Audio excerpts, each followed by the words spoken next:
स्वामी जी का प्रतीक चिन्ह देकर सम्मान हो। शाल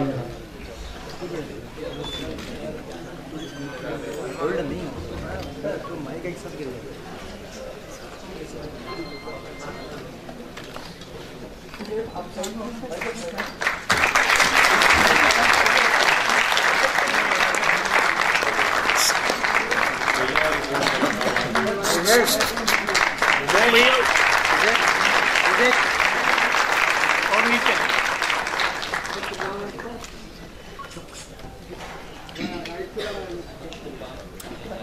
कर रहे चौरसिया जी।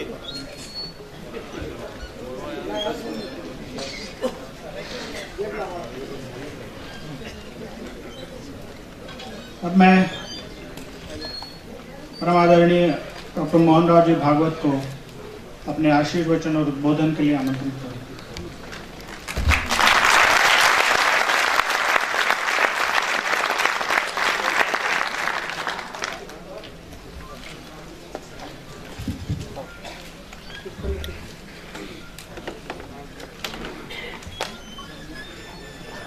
परम श्रद्धेय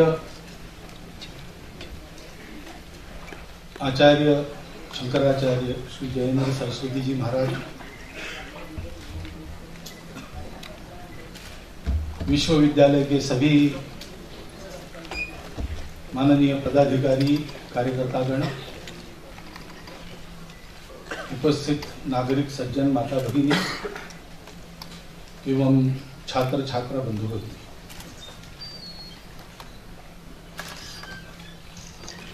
दो दिन तक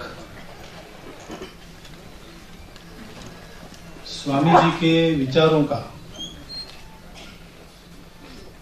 सूक्ष्मता में जाकर परिशीलन, अध्ययन आप लोगों ने किया है।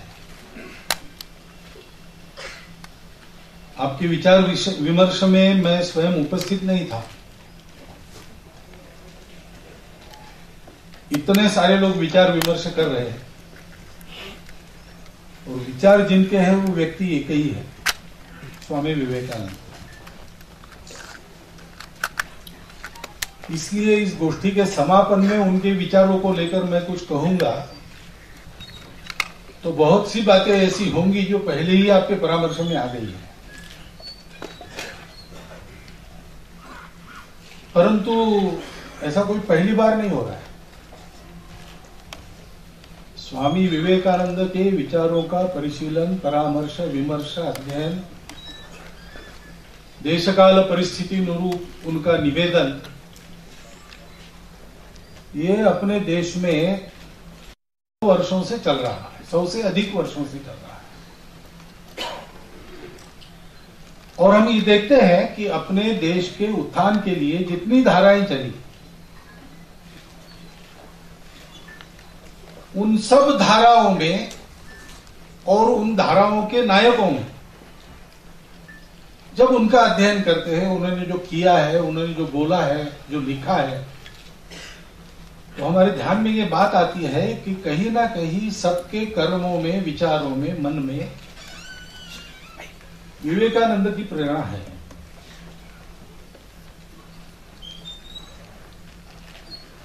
एक संपूर्ण देश के 100 वर्षों के जीवन पर, और आगामी कितने वर्ष ये प्रभाव चलेगा पता नहीं, इतने सामर्थ्य संपन्न विचार है। रोमा लोहला ने चरित्र लिखा है, उन्होंने विवेकानंद के बारे में कहा है कि विवेकानंद के विचारों को मैं पढ़ता हूं,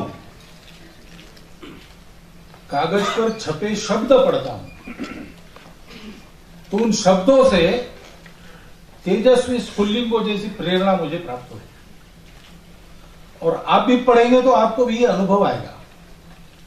आज भी हम पुस्तकों में छपे हुए उनके विचार पढ़ते तो एक स्फूर्ति का अनुभव होता है। रोमा रोला कहते हैं कि जिन लोगों ने प्रत्यक्ष उनसे, उनके मुख से निश्चित वो विचार सुने होंगे, वो कितने तेजस्वी होंगे और कितने प्रेरणादायक। ये प्रेरणा ऐसे तेजस्वी है और चिरंतन है, क्योंकि स्वामी विवेकानंद के विचार सत्य पर आधारित विचार, और वो सत्य उन्होंने कहीं पढ़ा नहीं था, किसी के भाषण में सुना नहीं था। पढ़ा सुना होगा, लेकिन उनका ये प्रण था कि ये जो जब सब कहा जाता है, विचार में लाया जाता है, वो मुझे प्रत्यक्ष देखना है। और इसलिए अपनी विद्यार्थी दशा में तरह तरह के विचारवान लोगों को मिलते थे और उनसे एक ही प्रश्न करते थे कि ये सब सारी बातें जहां से आप निकाल रहे हो, वो जो भगवान है, वो ईश्वर है, उसके बारे में भी बहुत आप बोलते हो, लेकिन आप ये बताइए आपने देखा है क्या? और जब तक उनको एक अशिक्षित साधक ऐसा मिला नहीं जिसने ये कहा कि हाँ मैं देखता हूं,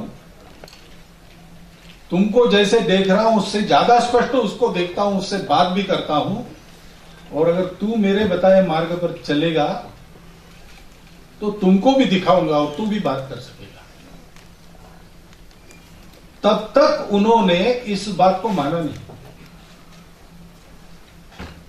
और फिर उस साधक की दीक्षा में साधना करते रहे और प्रत्यक्ष उस सत्य का साक्षात कर लिया। और एक बार वो सत्य सामने अवतीर्ण हो जाने पर उसमें अपने बाकी सारी बातों का पूरा समर्पण कर दिया। ये विवेकानंद की सत्य निष्ठा, सत्य के लिए परिश्रम और सत्य के प्रति संपूर्ण समर्पण, इस जीवन के आधार पर वो प्रेरणा खड़ी है। और वो जो सत्य साक्षात्कार उन्होंने किया, उसी सत्य के लिए हमारा देश जीता है। उसी सत्य को जब जब दुनिया को आवश्यकता है तब देने का ईश्वर प्रदत्त कर्तव्य करने के लिए यह राष्ट्र दुनिया का अमर राष्ट्र बना है। वो सत्य है, सनातन है। वो क्यों है, क्या है, ये प्रश्न सारे वहां पर निरर्थक हो जाए, इतना उसका अस्तित्व ये दुनिया का एक पूर्ण सत्य है। उसके आधार पर विवेकानंद ने दृष्टि दी है। उसको सनातन दृष्टि कहिए, मानवीय दृष्टि कहिए, भारतीय दृष्टि कहिए, इंडिक कहिए या हिंदू कहिए। हमारे देश का राष्ट्र जीवन प्राचीन समय से जिस एक पक्की आधारशिला पर खड़ा है, दुनिया के राष्ट्रों के जीवन में उनको तहस नहस कर नष्ट कर देने वाले झंझावातों को सहकर भी आज भी एक राष्ट्र के नाते इस दुनिया में खड़ा है और दुनिया मानती है कि बड़ा भी होगा और हमको कुछ देगा। वह विवेकानंद की दृष्टि, यह हमारी दृष्टि है। हम सब लोग उसका गौरव हमारे मन में अनुभव करते हैं, लेकिन वो दृष्टि क्या है? विवेकानंद का सारा साहित्य पढ़ते हैं, उनके सब प्रकार के विचार पढ़ते हैं, तो उसके पीछे कुछ आधारभूत शाश्वत सत्यों की नींव है। उसके कुछ पहलू मैं आपके सामने बताता हूं, उसी पर हमको खड़ा होना पड़ेगा।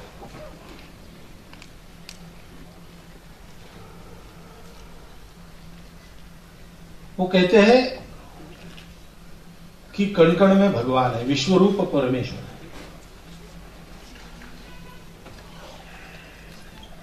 कहां इधर उधर भटक रहे हो उसको पाने के लिए?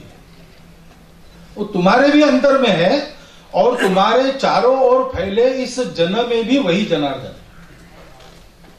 उसकी सेवा करो, अहंकार से मत करो। किसी की मैं सेवा कर रहा हूं, किसी को मैं कुछ दे रहा हूं, इस भाव से मत करो। वह साक्षात शिव मेरे जीवन का उत्थान करने के लिए मेरे सामने सेवा मांगने का एक रूप रचकर आया है, मुझे अपने जीवन को उन्नत करने का अवसर दे रहा है। इस कृतज्ञता भाव से, शिव भाव से उसकी सेवा करो, जीव सेवा करो। इसी में से उस ईश्वर को अपने मनचाहे रूप में अपने सामने साक्षात करने की तुम्हारी शक्ति बने। और हर व्यक्ति ये कर सकता है। हमारी अपनी सनातन दृष्टि में मनुष्य को पाप का उत्पाद नहीं माना। विवेकानंद कहते हैं कि वयम सर्वे अमृतस्य पुत्रा, हम उसी अमरता के अंश है, उसी अमृतत्व के अंश है, और इसलिए अपने को छोटा मत समझो। एक कोई भव्य विचार पकड़ो, उसके पीछे अपना सारा जीवन समर्पित कर दो, तुम देखोगे कि तुम उसको भी पालोगे, तुम्हारा अपना जीवन भी उज्जवल बनेगा। मनुष्य पाप की संतान नहीं है, मनुष्य अमृतत्व की संतान है। यह साक्षात्कार मन में धारण करके शक्ति का आधार लो, क्योंकि सारी व्यक्त सृष्टि को परिचालित करने वाली शक्ति ही होती है। शक्ति संपन्न बनो, दुर्बलता मृत्यु है। संपूर्ण विश्व के कण कण में व्याप्त वह प्रकृति शक्ति वो तुम्हारे अंदर संचार कर रही, इसको तुम साक्षात करो। उस शक्ति का स्वरूप सत्य है, उस शक्ति का स्वरूप प्रेम है। अपने आप को केवल अपने व्यक्तित्व के, अपने परिवार के दायरे में संकुचित मत करो। संपूर्ण विश्व पर प्रेम करना सीखो, यहां तक कि विश्व की भयंकरताओं से भी प्रेम करो, उसकी भी पूजा करो। काली पूजा के बारे में वो जो कहते थे कि काली पूजा मनुष्य को ये सिखाती है, वर्शिप द टेरिबल। भद्र की पूजा, आनंद की पूजा, सुख की पूजा सब लोग कर सकते, वो स्वाभाविक प्रवृत्ति है मनुष्य। लेकिन इससे ऊपर उठकर तुम ऐसे बनो कि विश्व में जिसको देख के लोग मुंह फेर लेते हैं, भाग जाते हैं, डरते हैं, तुम निर्भयता पूर्वक उसका सामना करो, उसकी पूजा करो, उसमें भी उसी को देखो। तुम्हारे सीने में छुरा घोंपने वालों को उस क्षण जब वो छुरा भोंकता है और तुम मरणासन्न हो गए और मरने वाले हो, उस समय अगर सामने वाले छुरा घोंपने वाले के बारे में तुम सोच सको कि ये हाथ भी तुम्हारा ही चलाया हुआ है, तब तुमने सत्य को पा लिया।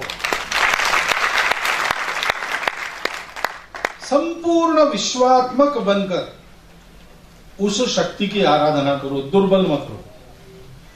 इसलिए पहली बात तो उनके अपने जीवन का अनुभव वो बताते हैं। काशी में गए थे, गलियों में घूम रहे थे, भारत परिक्रमा चल रही थी उनकी परिव्रजा, और बंदर का एक झुंड पीछे लग गया। उन्होंने देखा बंदर पीछे लग गया, क्या करेंगे पता नहीं, अनजान शहर में कोई परिचय किसी का नहीं, तो उन्होंने अपनी गति बढ़ाई बंदरों से छुटकारा पाने के लिए।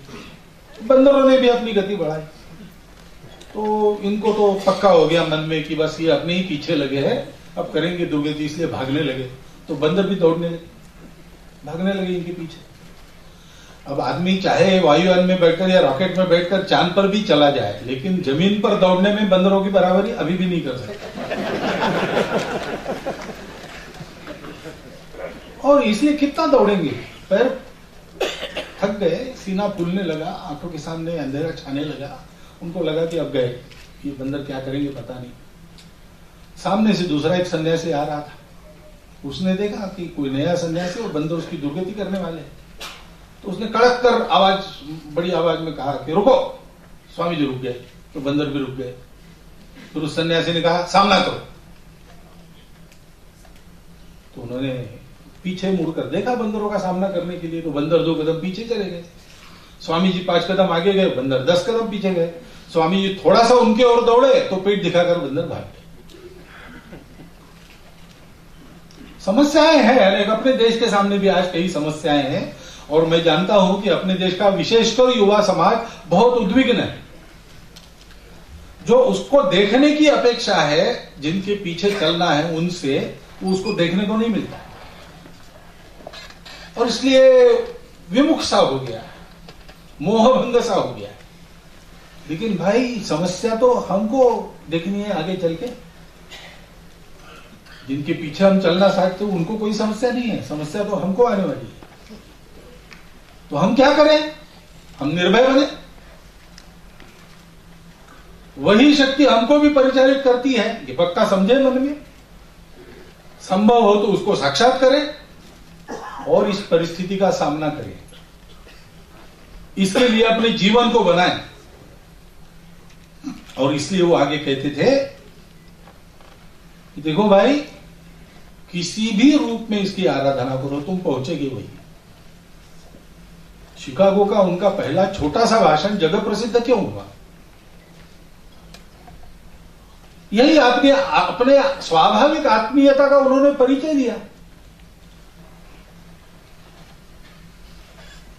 मेरे अमेरिकन भाइयों बहनों ऐसा कहा, और शब्द कोई बड़ी विचित्र नहीं है, बहुत उसके लिए साहित्यिक होने की आवश्यकता नहीं। आप और हम भी ऐसे शब्दों को पढ़ सकते हैं, हम तो कहते ही हैं, लेकिन वो केवल कहना नहीं था।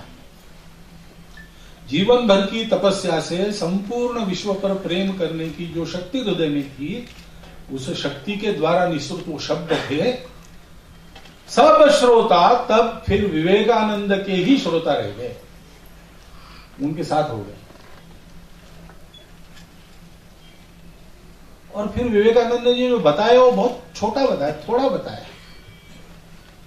और आज भी वो भाषण पढ़ते हैं तो शब्दों के नाते बहुत कुछ वक्तृत्व कला का आविष्कार वगैरह ऐसा नहीं है। उन्होंने कहा कि मैं अपने आप को गौरवशाली अनुभव करता हूं कि मैं एक ऐसे देश से आपको संबंधित कर रहा हूं जिस देश ने सदैव भेदों की अवहेलना की है, सबको एक माना। मैं उस देश का संदेश आपको सुनाता हूं। उन्होंने वो श्लोक कहा, रुचि नाम वैचित्र्यात् रुजुकुटिल नाना पथविता। किसी भी रास्ते से जाओ, पहुंचने वाले एक जगह हो, अपने अपने रास्ते से चलो, लेकिन मिलजुल कर रहो, आपस में संघर्ष मत करो, एक दूसरे को बदलने की चेष्टा मत करो। और भाषण को उन्होंने समाप्त किया कि मुझे ये विश्वास है कि इस सम्मेलन का समापन पर ये जो घंटानाद होने वाला है, वो घंटानाद दुनिया के सारे कलमश की, भेदों की मृत्यु घंटा सिद्ध होगा। अभी नहीं हुआ है, लेकिन उनको विश्वास था, हमारे बलबूते था, वो उस पर भी मैं आगे आऊंगा। लेकिन इस दृष्टि को लेकर पहले तो उन्होंने सारी दुनिया में इसको बोला। क्यों? क्योंकि भारतवर्ष उस समय आत्मावसाद में था। वास्तव में उनका संदेश तो भारत के लिए था, क्योंकि उन्होंने जो कुछ कहा है वो दुनिया में लागू हो, ये काम भारत को करना है। परंतु भारतवर्ष पर विदेशी गुलामी की मानसिकता छाई थी, इसलिए भारतवर्ष सोचता था हम क्या है, हम कुछ नहीं है, दुनिया में हमारा कोई स्थान नहीं, दुनिया से हमको लेना है, देने के लिए दुनिया को हमारे पास कुछ नहीं, हम तो हीन है, हम तो गुलाम है, हमारे पूर्वजों ने कोई रण गौरव धन गौरव प्राप्त नहीं किया, हम कैसे गोरे साहब को कुछ सुना सकते हैं? अरे भाई, हमको तो उनके चरणों के पास बैठकर जीवन किसी को। ये मानसिक गुलामी सारे भारत पर छाई थी और उससे बाहर निकलने का कोई रास्ता किसी को नहीं मिल रहा था। विवेकानंद का वो भाषण जगत प्रसिद्ध हो गया और भारत में विवेकानंद को उस भाषण के बाद सर पर लेकर लोगों ने नचाया, चलाया। और आज भी विवेकानंद कहने से किसी भी विचारधारा का व्यक्ति हो, किसी भी पृष्ठभूमि का व्यक्ति हो, गरीब हो या अमीर हो, संकट में हो या संकट मुक्त हो, उसको लगता है कि कोई अपनी बात है। क्योंकि विवेकानंद ने पहले वहां जाकर सिद्ध किया कि तुम लोग समझते हो वैसा भारतवर्ष हीन नहीं है। अपने धन संपत्ति विज्ञान के मद में चूर होकर तुम चल रहे हो, चलो आगे, लेकिन बहुत बड़ा गड्ढा है जिसमें तुम गिरने वाले हो, और उसमें से तुमको उबारने का सामर्थ्य भारत के सिवाय दूसरे किसी में नहीं है। इसलिए समय रहते जागो और इसका ख्याल करो। हमारे पूर्वजों का ये संदेश है, हमारे देश का ये संदेश है। पहली बार उस कालखंड में किसी भारत के व्यक्ति ने, एक अकिंचन सन्यासी ने, जिसको न परिषद का निमंत्रण ना था, न परिषद में भाग लेने के लिए आवश्यक खर्चे का कोई साधन था, ऐसे व्यक्ति ने वहां जाकर सुनाया, लोगों ने सुना और मिनटों तक तालियों की कड़कड़ाहट गूंजी। इसलिए भारतवर्ष के हृदय में एक आशा जगी और इसलिए विवेकानंद के संदेश को आज भी हम याद करते हैं। विवेकानंद सन्यासी थे, आध्यात्मिक पुरुष थे, लेकिन उनके दोनों पैर सत्य पर गड़े होने के कारण वो ये जानते थे कि संपूर्ण मानवता को अगर ऊपर उठाना है तो दोनों बातों का विचार करना पड़ेगा। वेदांत के पक्के अनुयायी, उपनिषदों में कहा है अविद्या मृत्युम तीर्थवा विद्यामृतमश्नुते। दोनों का उपयोग है, भौतिक जीवन की सारी बातें उसका भी उपयोग है और उसके सहारे मृत्यु पर विजय करके विद्या के सहारे यानी अध्यात्म के सहारे अमरता प्राप्त करनी है। और इसलिए वो कहते थे कि पश्चिम का विज्ञान और भारत का अध्यात्म इसका संयोग होना चाहिए। वहां से लेने लायक हमारे पास क्या क्या है, हमको क्या लेना है, इसके बारे में बहुत स्पष्ट प्रतिपादन उन्होंने किया है। परानुकरण को वो अच्छा नहीं मानते, परानुकरण का बहुत